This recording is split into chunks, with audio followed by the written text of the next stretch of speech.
intended to empower our community to become trained in emergency situations and provide help until first responders arrive. This program will be presented by the community nurses in partnership with St. Al's. You are invited to join Stop the Bleed on Thursday, August 11th from 7 to 8 p.m. in the St. Paul's Nampa Church Conference Room. Hope to see you there.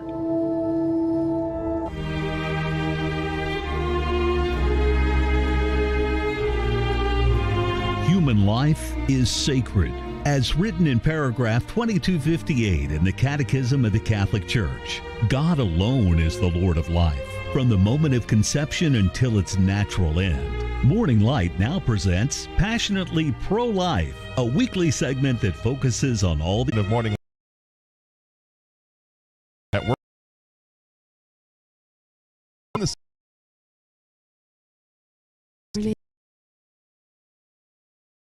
Long term into but back to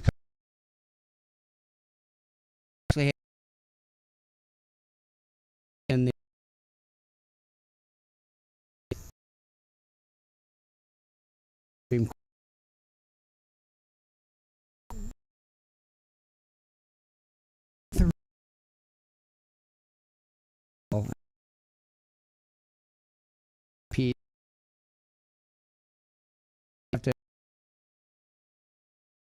government coming in under the Biden administration. Right.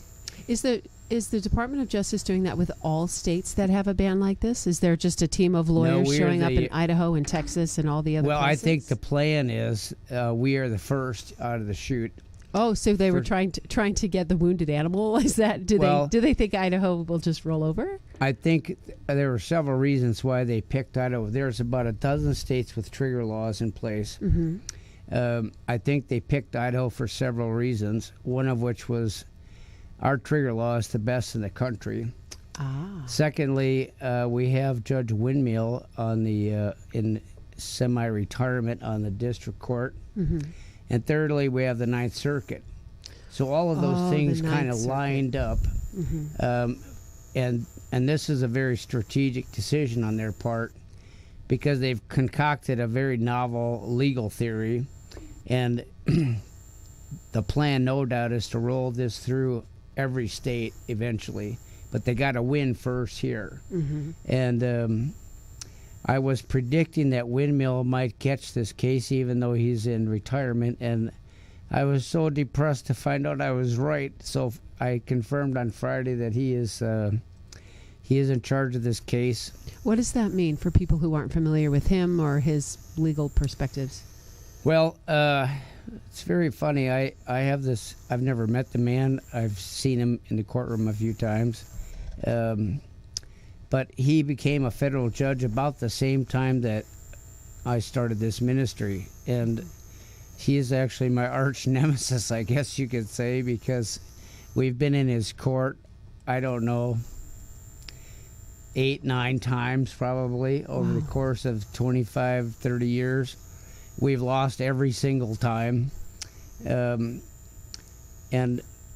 I don't have any doubt that we're going to lose again.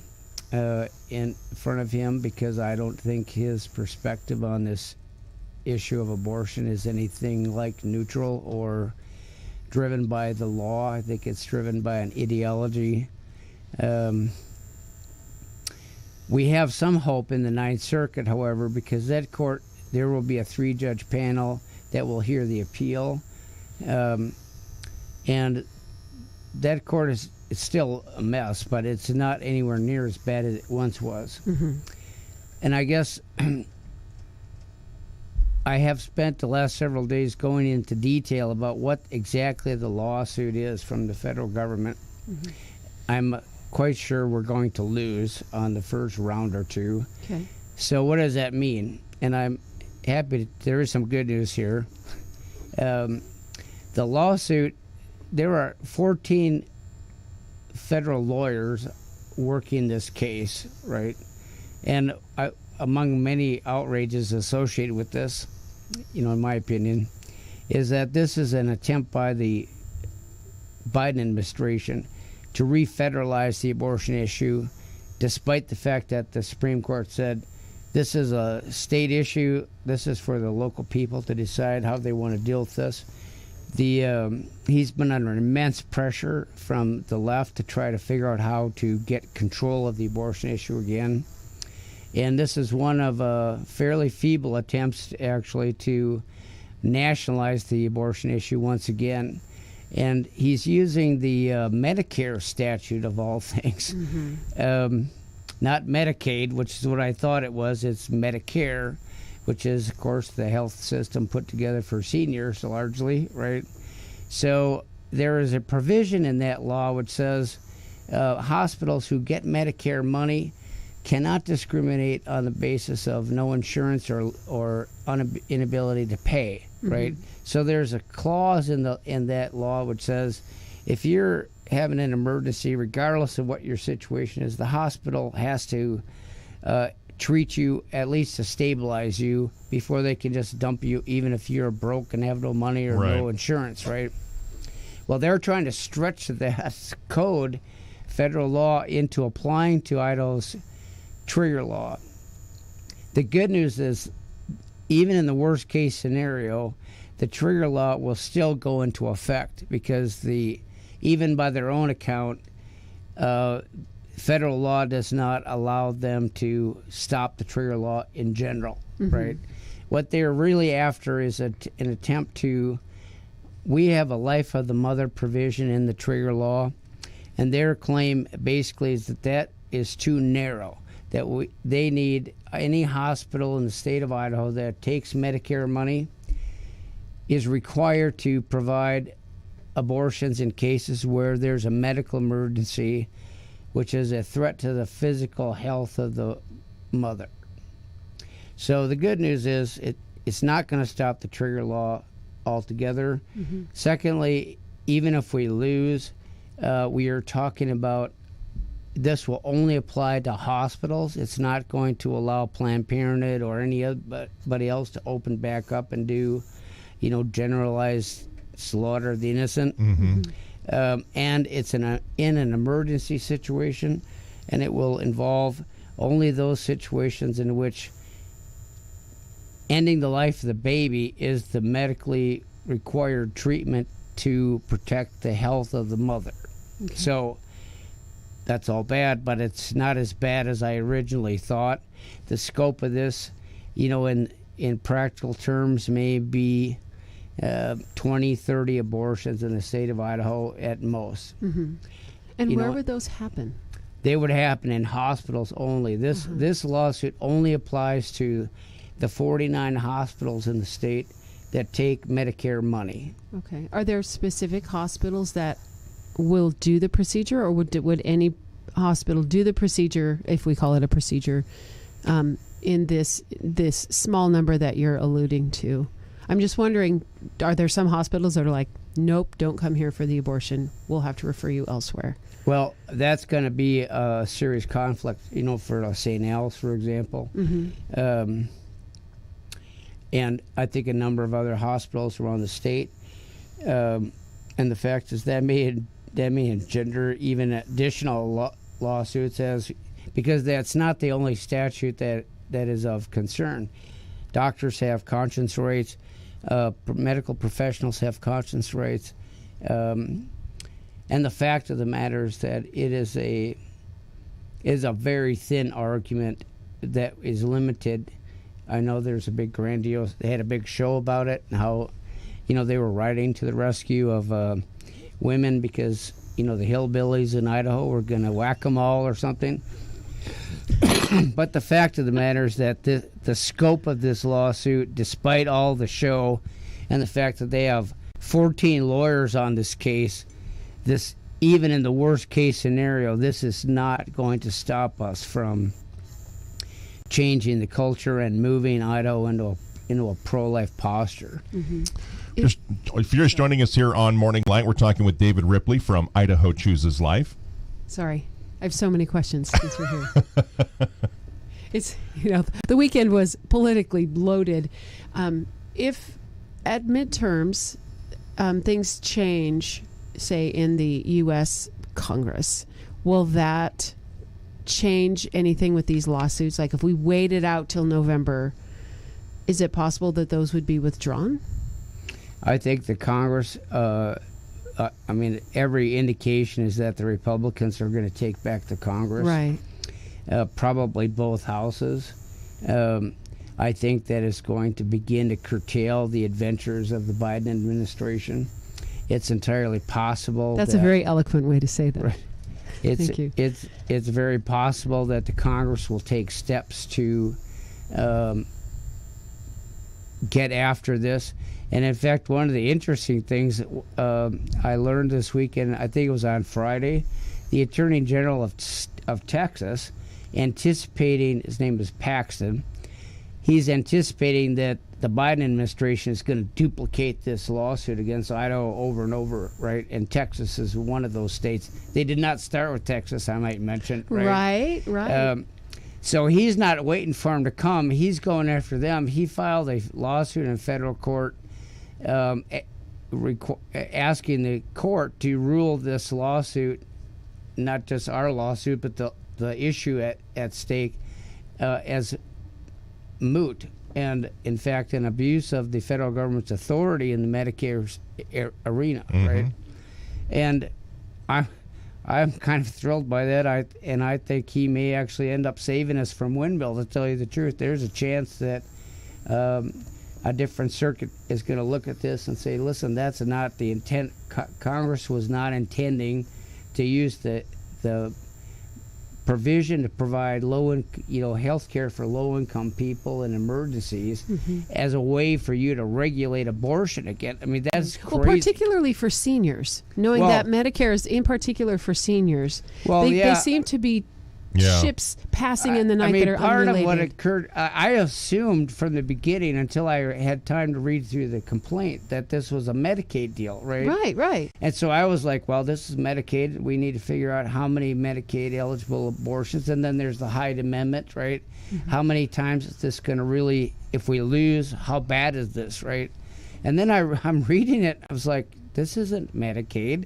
This is Medicare, right? So it's this tiny, tiny little loophole, and they're hoping to... Right. They're under tremendous pressure and have been, for months to do something, right? And they have a team of lawyers that have been sitting around trying to figure out something. And I got to be honest, I'm a lot less worried about this than I was when I saw the news story. Now, that said, I believe that this is an abuse of the federal government's authority. I don't know if anybody back there has ever heard of the 10th Amendment or the ability of the people to self-govern. Apparently, they didn't get to that class in law school. Federal government overreach. Wow. Shocker. Well, I tell you, who knew? But here's the salt in the wound, though. At the end of the complaint, they said they are asking for the judge to award attorney's fees, right? Okay, so I'm thinking, wait a minute. We're already paying all of you people with our tax dollars. You're all getting paid by taxpayers. You're suing another tax-funded entity, and you want to make money off it? Yeah. Yeah, that's disgusting. Only in America. How does all of this affect the countdown? I know we were talking about like when the trigger bill went into effect. It was like 30 days after something. What day is that? Yeah. All that's happened. Okay. So it's... The magic day is August 25th. Okay. 25th. And last week we had oral arguments before the Idaho Supreme Court on the 3 Planned Parenthood lawsuits. And then I left town, so how did that all turn out? Do we know yet? Yes. Well, I think you can take away a couple of 3 things from, of course, you're reading tea leaves, right? So don't be making it's magic 8 ball. Right, it's not a good way to make a living, right? But based upon the questions and the conversations, I think you can take away a couple of things. One is I expect that the heartbeat, the two of the lawsuits are about the heartbeat bill. I expect the court is going to dismiss those and moot those out because the trigger law takes precedent over that. So I think those two cases just go away. That leaves them with the trigger law. And I believe what they're going to do, and again, I'm not a prophet, but I think we're going to hear that before the week is out. There's going to be, I expect them to issue a ruling because... Well, that's fast. Well, I mean, the clock is I was running, I was expecting the bureaucracy to take, until Weeks. August 24th and a half. Yeah. Well, that's a possibility, but I expect before the week is out, we're going to see something that says, hopefully, we do not believe that there is a right to abortion in the Idaho Constitution. There are a couple of legal questions that really need to be addressed through expert testimony, and this is not the right court to do that. So we're going to dismiss this last case. You are free to refile this case in district court, go to trial, and if you want to enjoin the law from taking effect, you should get into court soon and ask them to issue a stay while the trial continues or commences. So what can people do before we let you go? Pray and fast. Well, I tell you, because you see protests. Is is that something that, I mean, should people be outside the Idaho State Supreme Court with their signs? No, I don't think so. I think we want to petition the King of Kings to help protect the consciences of our Supreme Court justices.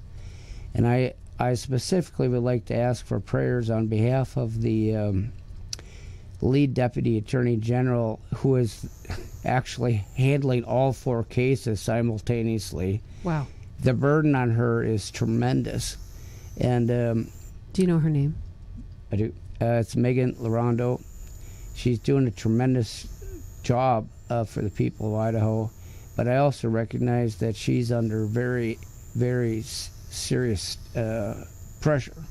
So I would ask people in particular to lift her up in prayer.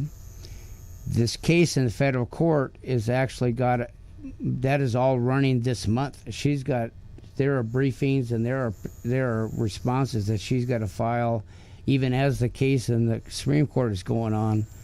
And so I think that would be very high on my priority list. Absolutely. All right. David Ripley from Idaho Chooses Life kicking off this marvelous Monday edition of Morning Light. We'll take a 2-minute break and then come back and do some more exercising. Financial fitness up next. Daily Meditations of Pope Benedict XVI, presented by Leonardo D. Philippus of St. Luke Productions. The Brave Hound. A particular sculptural relief shows 3 beasts whose reciprocal relationship was evidently intended by the artist to portray the situation of the church of his day. At the very bottom, one sees a lamb upon which a huge lion is greedily pounced. The lion is holding it fast in its powerful claws and its teeth. The lamb's body is already torn open. Its bones are visible, and it is obvious that bits of flesh have already been gobbled away. What the sculpture conveys, then, is a sort of report on the state of the faith, which seems to be extraordinarily pessimistic. It is the church in her essence, which appears already half devoured by the lion, the symbol of power, in whose clutches it is held prisoner. But the sculpture, which depicts with due realism the hopelessness of the church's situation from a human point of view, is also an expression of the hope which knows that faith is invincible. This hope is represented in a remarkable way. A third animal, a small white dog, is falling upon the lion. Though it seems no equal match for the strength of the lion, the dog throws itself with tooth and claw upon the monster. The white hound symbolizes fidelity. It is the sheepdog which stands for the shepherd himself. The brave hound stands for a theology which understands itself to be the servant of the faith, and for that reason agrees to make itself a laughingstock by putting the intemperance and tyranny of naked reason in their place. This meditation is taken from Benedictus, published by Ignatius Press and Magnificat, and produced by St. Luke Productions. Learn more at stlukeproductions.com. Good stewardship of the gifts that God has given us is important when living a Christian life. Morning Light now presents Financial Fitness, a segment to help you and your family turn those pennies from heaven into a powerful pocketbook. 728 Marvelous Monday continues here at Morning with Knights of Columbus joining. Good morning, Brian and Hope. Happy Marvelous Monday. Well, same to you, my friend.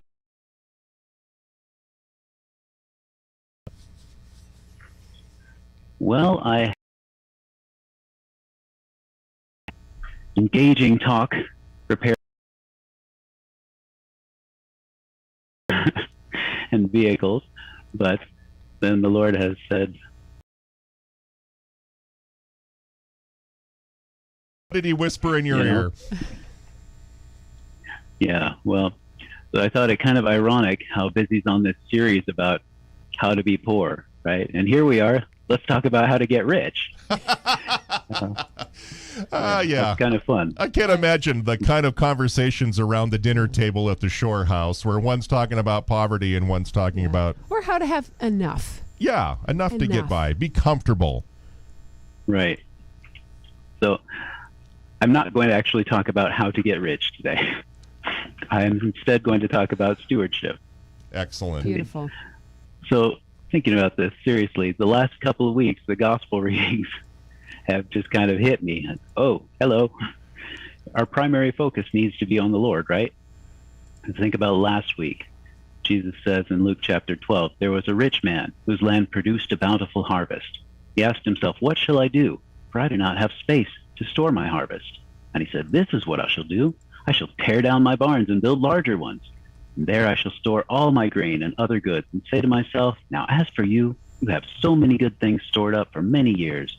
Rest, eat, drink, and be merry. But God said to him, you fool, this night your life will be demanded of you, and the things you have prepared, to whom will they belong? Thus will it be for all who store up treasure for themselves, but are not rich in what matters to God. Okay, that's last week. And this week, yesterday, Jesus said to his disciples, do not be afraid any longer, little flock, for your Father is pleased to give you the kingdom. Sell your belongings and give alms. Okay. Provide money bags for yourselves that do not wear out, an inexhaustible treasure in heaven, that no thief can reach, nor moth destroy. For where your treasure is, there also will your heart be. Okay, so we know that we're not supposed to be overly focused on the treasure we're storing up here on earth, right? Right. About what we're building up for ourselves. We don't want to just keep on building up larger barns so that we can have more. Yet at the same time, it is important to take thought for our future, right? Think about this from St. Paul in 1 Thessalonians. Nevertheless, we urge you, brothers, to progress even more, to aspire to live a tranquil life, to mind your own affairs, to work with your own hands as we instructed you, that you may conduct yourselves properly toward outsiders and not depend on anyone. Okay, so there is some responsibility to take care of ourselves, right? And if we're married, how much more so? Our primary vocation is to what? Provide. Protect. Take care of our family, right? I've heard stories attributed to multiple different saints. I'm sure Trent Horn knows who it actually was. Who said, don't spend all your time, 20 hours a day in adoration. If you are married, your primary vocation is to your family. Put aside your petty devotion and go serve your family. Right? That St. Paul again tells us in Ephesians 5, which I'm sure all married people are familiar with. No one hates his own flesh, but rather nourishes and cherishes it, even as Christ does the church, because we are members of his body. Each one of you should love his wife as himself, and the wife should respect her husband. Okay, our primary duty then is to take care of our family. We're in this, and I love how the Catholic Church makes marriage a sacrament, right? How we see Christ as instituting this and raising it not just to be a natural institution. That's the word I'm looking for. Not just a natural institution, but raising it to the level of a sacrament, so that it is part of our formation in godliness. One of the goals of marriage is to help each other grow in holiness, to help each other become saints, right? And then produce children and help them become saints, God willing. And God is always willing in that case. So that is our primary vocation if we're married. Okay, what if you're single? If you're not married, maybe you've got more freedom to do other things, right? Maybe you can store up some more for yourself. No, St. Paul again says you've got more responsibility to be about the Lord's work. From 1 Corinthians 7, an unmarried man is anxious about the things of the Lord, how he may please the Lord. But a married man is anxious about the things of the world, how he may please his wife, and he is divided. Okay. So, for the married, we are more divided, right? We can't focus ourselves solely on the Lord. At the same time that marriage is the sacrament that we're called to focus on the Lord in, right? But for the single people, okay, now you've got even more duty because you don't have this division in you. You don't have responsibilities that might seem like they conflict sometimes between what are you going to do for the Lord or what are you going to do for your wife. Maybe you have the freedom to spend 20 hours a day in adoration. I don't know. Different callings, right? Okay. At the same time, a lot of things to keep in mind, right? You've got more responsibility, more freedom to be about the Lord's work, but you can't always be giving and giving and giving. Your river can keep running into the sea, but the sea is never full. You do have a responsibility to provide for yourself, to take care of yourself. Make sure that even as you are trying to give to others, you're not having to suddenly come to the point where, oh, well, now I just have to sit here and take from others. So how do we balance this tension? What's the key? What do you guys think? Well, we were hoping you would. I was all excited, put it up in there. Yeah, we were just hanging on every word. I didn't realize there was going to be a pop quiz. Yeah. Sorry about that. No, I really appreciate the scripture that you utilize, because there's just a curious, like, you watch Jesus, right? And you never hear about Jesus working, right? But we know the Gospels aren't intended to be a historical document, right? They're intended to be a spiritual document. So I appreciate where St. Paul kind of puts in the things that may have been missing from the Gospel. He's like, oh, no, you don't just sit and take from the richest apostle who has sold his land and brought it to the feet. Everyone has a task. Everyone in your families, even your children, everyone has the opportunity to work, and everyone has the opportunity to give. Yeah. Even if it's your time. It's like, oh, we don't have money for a huge project at the church. It's like, but we could go and paint. We could go. Ryan's end up on cleanup crew a lot. We do. We move a lot of chairs. It's just something Ryan's do. We move a lot of chairs. But there are opportunities to give, and to give as families that are not necessarily monetarily based. Well, there's time, talent, and treasure. Right, and for those who don't have the treasure, there's two other ways that you can serve the church. Does that answer your question? Right. Yeah, I'm totally with you. And I like how you put it, that St. Paul fills us in on the things that the Gospels may not have included. We've got the hidden years of Jesus. The Gospels record this 3-year period when he's teaching, and his work is teaching. We got 30 years prior to that. What did he do? He wasn't just sitting around taking from people. Right? I actually like how they did this in The Chosen, one of the earlier episodes in that series, where you see Jesus with the children interacting there, and he's actually working as a carpenter, making keys and locks and things. It was a very, very touching episode. Oh, beautiful. But the key is stewardship, right? We need to hold all things loosely. We have a responsibility to take care of ourselves. We have a responsibility to take care of others.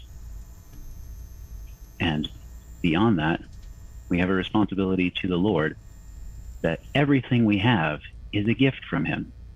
Everything we have is a grace, and it's not meant to be held on to just for our own benefit. It's meant to be shared. It brings to mind the Smith of Wooten Major, short story by J.R.R. Tolkien. This child receives a silver star that comes from the land of Fairy, and he slaps it on his forehead because that's what you do with a silver star that you receive in a piece of cake, right? But it becomes this passport to the magical land of Fairy where he has all these great adventures, and he develops these gifts. He's a smith himself, and so his name is Smith because, that's a great name for a smith. But he becomes a master smith, and everything he makes is beautiful and functional, and it like never breaks and never rusts and things.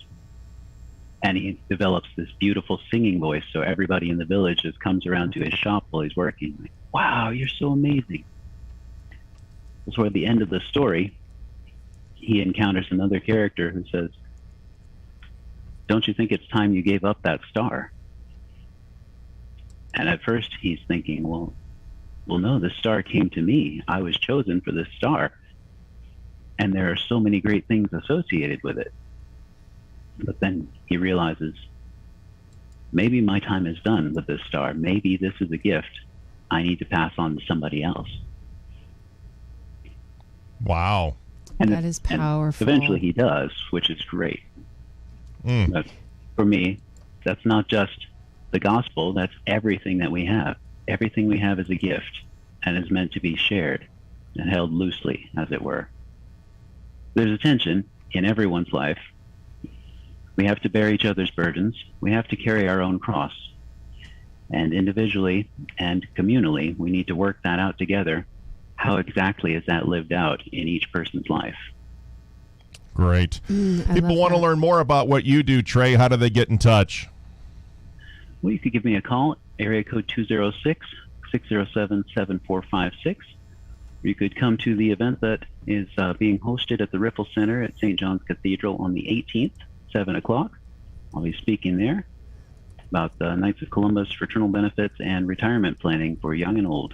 Excellent. Perfect. All right. We'll let people know. Thank you very much. We'll talk to you soon. Thank you. Thank you. God bless, guys. We're going to be 60 seconds away from news, traffic, and weather next. Do you have a messy family? The Office of Marriage and Family Life for the Diocese of Boise and Salt and Light Catholic Radio are teaming up to bring you the Messy Family University with Mike and Alicia Hernan. This 4-session mini course is designed to open parents up to God's vision for marriage and family. Then teach them the habits they need to transform their family life. This event is Friday evening, September 23rd, and Saturday all day, September 24th, at Holy Apostles Catholic Church in Meridian. The cost is $50 per couple plus Eventbrite fees, and that includes snacks on Friday plus a light breakfast and lunch on Saturday. Register before September 20th by going to catholicidaho.org/events. Click on the Messy Family University link, and it'll take you to the Eventbrite page. Or call the Marriage and Family Life office, 208-350-7551. 208-350-7551. Morning Light News Time 7:41, 68 degrees in Boise, 60 in Twin Falls. The ongoing Idaho doubled the original price tag. The mile-long stretch, a key connection between Boise and McCall, has suffered at least 6 slides during the first 2 years of construction to widen and straighten the roadway. Large-scale design changes must be made now, which have pushed the total cost of the high-profile project to as much as $45 million. For 1 mile? 3 years ago, estimates put the cost of construction at about $19 million. I think it's just God's reminder. It's like, when you try to make the rough places plain and the valley straight, and however the scripture is supposed to go. It'll cost you. A bridge jumper who did an impressive backflip off the Baybrook Bridge into the Boise River landed on a raft full of floaters. Boise Fire had to use a rescue throw bag to bring one of the victims to shore. 2 rafters were taken to the hospital and their condition has not been released. It is legal to jump off of bridges in Boise into the river as long as jumpers keep 50 feet away from rafters and floaters, which makes me want to ask Brian, have you ever jumped off a perfectly good bridge? No. There's a reason that bridges are built. It's not to jump off of them. No. All right. My 2 biggest fears are heights and water, so I try to avoid bridges and the Boise River as much as possible. Excellent. The Boise Hawks hit the road today after 3 days of home cooking. The Hawks won 2 of the 3 home games against the Idaho Falls Chuckers. Boise traveling to Missoula today for a 3-game series against the defending Pioneer League champion Paddleheads. The Hawks continue to struggle this season. They've only won 3 of their last 10 games and currently own the worst overall record in the entire league.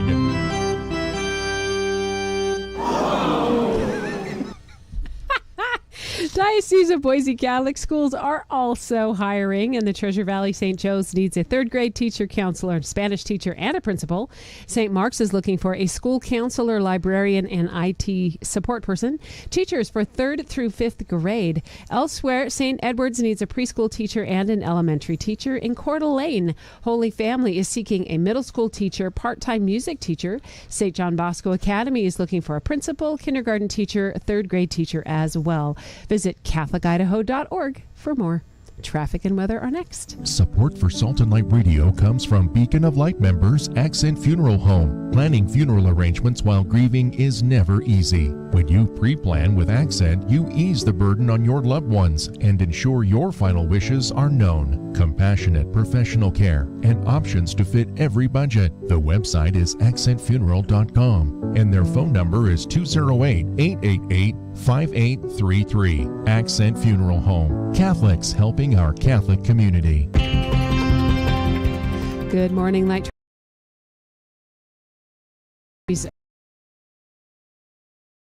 Through the construction zones.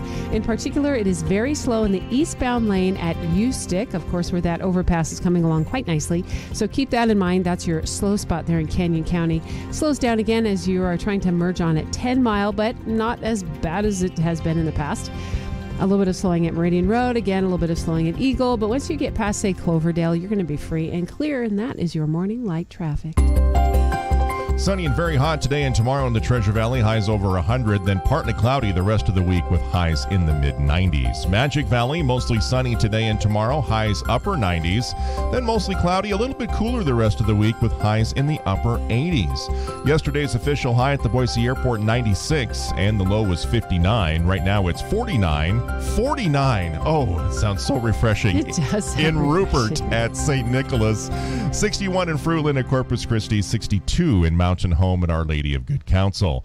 We're going to talk about the upcoming Rosary Ride with Mark Sandris, but first, let's learn more about our Saint of the Day. This is Franciscan Media's Saint of the Day for August 8th. Today we celebrate Saint Dominic. Today's saint was known for his preaching skills, but Dominic didn't always rely on words to get a point across. In the early 13th century, Father Dominic was commissioned to be part of the Church's preaching crusade against the Albigensian heresy. Its many followers regarded created matter as evil. Their idea of perfection called for a very strict diet and abstinence from sexual intimacy. Though extreme, their beliefs and values were popular because they provided such a great contrast to the corrupt lifestyle of most of the clergy. To reach the people, Dominic adopted an austere lifestyle, traveling barefoot as he preached from place to place. After 10 years of continuous preaching, he was successful in reclaiming ordinary people to Catholicism, though not the Albigensian leaders. The order of preachers began when Dominic founded a religious house at Toulouse, France, where he and his fellow preachers gradually became a community. In 1221, Dominic died shortly after delivering his final sermon to the Dominican brothers. He was canonized 13 years later. There's more about the saints along with inspiration and Catholic resources at our website, saintoftheday.org. From Franciscan Media, This has been Saint of the Day.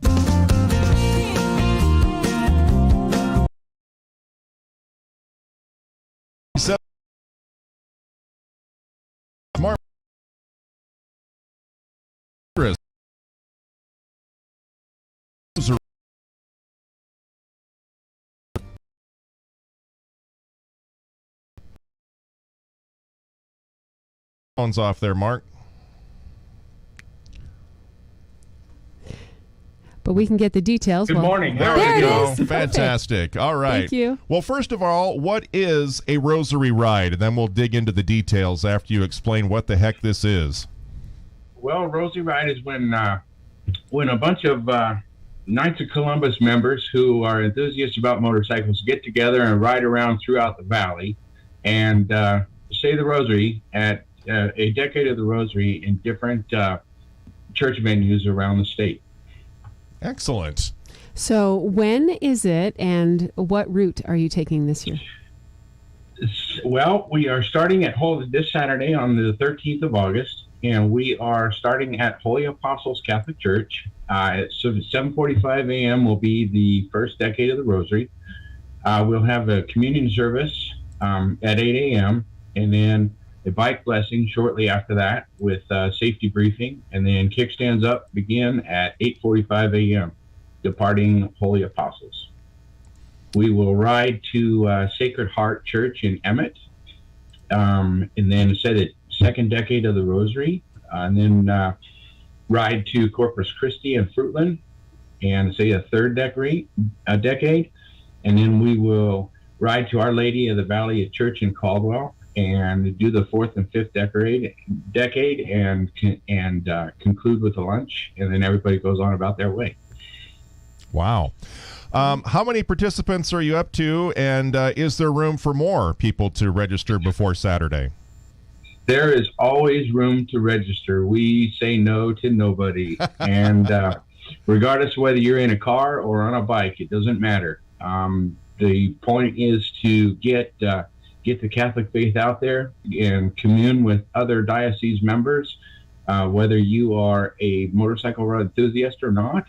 And it's just something that we have started. This is the second one this year, so it's been a lot of fun and just putting our faith out there. So what is the overall purpose of a Rosary Ride? Is this geared for the rider's spirituality, or is it more of a public witness of evangelization? I would say that it's a public witness of evangelization, because there are a lot of negative images about bikers, and we are Knights of Columbus members, and our mission is to change the image of a biker and take on some of what they do, because some motorcycle clubs actually do some good charity things, and that's our mission. We took our mission onto two wheels, Knights of Columbus membership, to grow that and get younger members involved, and so that was basically our mission and our vision, and so that's what we took off with, and that's where we're at today. So participation, we started in 2018 with just two of us, Nicholas Maxwell and myself. Even though Knights on Bikes was national, there was never a chapter here in Idaho. And Nicholas Maxwell pitched it to our local council at Risen Christ. And I'm not a big in the front type of guy, so I'm in behind the scenes. Therefore, we just kind of put some effort behind it, and it's grown, and we are statewide and have expanded into Utah as well as Washington. So before I ask about your personal motorcycle history, who should participate in this ride? Are you just looking for serious bikers? Is this a Harley only event? Maybe get rid of some rumors about if you come in the Suzuki, no one will snub you. If you come in your VW, no one will snub you. Tell us about who should come. Anybody is welcome. We do not require anybody to have a Harley. There is it doesn't matter. We're just we're Knights of Columbus first, and we are Knights on Bike second, and that's who we represent. And our total mission is just to get the word of God out there. And the more visible we are, everybody knows in traffic when they're next to a Harley, when they're not. And so that's how we roll. Well, I remember one of those Men in Black calendars many, many years ago featured Father Vogel and Father Mariusz sitting next to their crotch rockets. So that's a far cry from one of those highway bikes or a Harley. So, do you have some clergy coming? Do you know? There are a few deacons that are going to be involved. Bishop Peterson usually takes August off, so he won't be. He is our road chaplain, and he is not able to join us this year. So hopefully we'll get him next year. Oh, so now the calendar note is September or July, because we know that Bishop Peter rides. We know that he recently, in the last year or two, had his bike brought out from, where was he, Wisconsin? Wisconsin. So I'm really excited to see that in person. Yeah. I would sign up without a doubt if I knew he would be there just to be the paparazzi and take photos. So what is your motorcycle history? How long have you been riding? How's that connected to your faith? Well, I started my motorcycle venture with my dad's motorcycle. He gave me a 1980 Kawasaki 440 LTD. And I've been riding since the early 90s. And I've just, throughout the years and the miles that I've put on two wheels, I've graduated up to a Harley. And, it's interesting how the Knights of Columbus were wanting to know how to bring in more younger members and so on and so forth. So it's not the same old guys that are doing, the pancake breakfasts and stuff like that after Mass. And we're just trying to figure out how we can help out and how we can take this ministry. The Knights of Columbus is a charitable organization in the Catholic religion, and it's really my deepest motivation is my father. God rest his soul. And it's just, I really, throughout my life, I've been in some very dark times. My mother was always big on my rosary. And that's just where my inspiration comes from. And that's where my focus lies. And so that's how it came about. And the fact that bikers usually go on poker runs, the idea was, well, why can't we throw in a decade of the rosary into a poker at the same time? Awesome. Beautiful. I thank you for being vulnerable with us about that. Thank you. Thank you so much. How have these rides increased or changed your faith in your participation in the Knights? The camaraderie with the gentlemen involved. You can't judge a book by its cover. It's and quite honestly, when you see a bunch of bikers, it's funny. I've ridden both with and without my vest, and it's really interesting to pay attention to traffic, because when I have my vest on, I get a little bit more room, and people tend to stay back a little bit further on the stoplights. Probably because it can be a little intimidating. And, the versus when I'm not wearing my vest, they're being normal Idaho drivers. So, what's on your vest? I'm sorry, what? What is on your vest? Some of the patches that we see. So we have a K-on-B cross on the top, which is Knights on Bikes with the cross. And then we have a 12-inch Knights of Columbus crest on the back. No third thing, because we don't want any association with any kind of a club or group or anything like that. And then the only thing that we actually dictate on the vest are the 4 patches that are above the chest, which is our state flag, the United States flag, the Knights on Bikes crest, which dictates what diocese we belong to, and then a 4-inch Knights of Columbus crest on the chest as well.